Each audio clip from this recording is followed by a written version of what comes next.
তিন শ্রেণীর ব্যক্তির বিরুদ্ধে আল্লাহ বলেন আমি নিজেই কিয়ামতের দিন মামলা দায়ের করব। I will be against them in the day of judgment.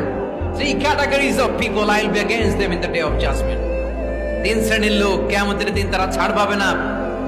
আল্লাহ বলেন আমি নিজেই তাদের বিরুদ্ধে মামলা দায়ের করব। এর মধ্যে এক শ্রেণীর লোক হচ্ছে রাজুলুন ইস্তাআজারা জিরান ফাস্তাউফা মিনহু ওয়া লাম ইউতি আজরা।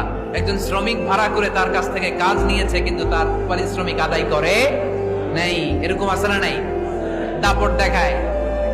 দাপট দেখায় ইউনিভার্সিটির ক্যান্টিন গুলোতে, ইউনিভার্সিটির ক্যান্টিনে যে খায় মাগার বিল দেয় না, এরকম টাকায় দাসরা নাই। চায়ের দোকানে চা খায় পরে দিমু বিল দেয় না, আছে না নাই? দোকানে যে পণ্য কিনে বিল দেয় না পরে দিমু, আছে না নাই? কিয়ামতের দিন আল্লাহ তোরে মাস্তানি ছুটাবে, চিল্লা এখন ঠিক কিনা? আনা খাসমুহুম, আমি নিজেই তাদের বিরুদ্ধে মামলা দায়ের করব। কথাটা কার? এজন্য বিশ্বনবী বললেন খবরদার, মেহনতি মানুষ, খেটে খাওয়া মানুষ, এদের দোয়া কবুল হয়ে যায়। আতুল আজিরা আজরাহু ক্বাবলা আন ইয়াজিফা আরাকুহু। খবরদার, বিশ্বনবী বললেন শ্রমিকের ঘাম শুকিয়ে যাওয়ার আগে তাদের পারিশ্রমিক মিটিয়ে দাও। বিশ্বনবীর বিখ্যাত হাদিস, আতুল আজিরা আজরাহু ক্বাবলা আন ইয়াজিফা আরাকুহু।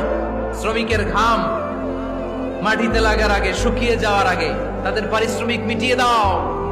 কেননা তারা যদি বদদোয়া করে তোমার জীবনকে জাহান্নাম বানিয়ে দিবে কে?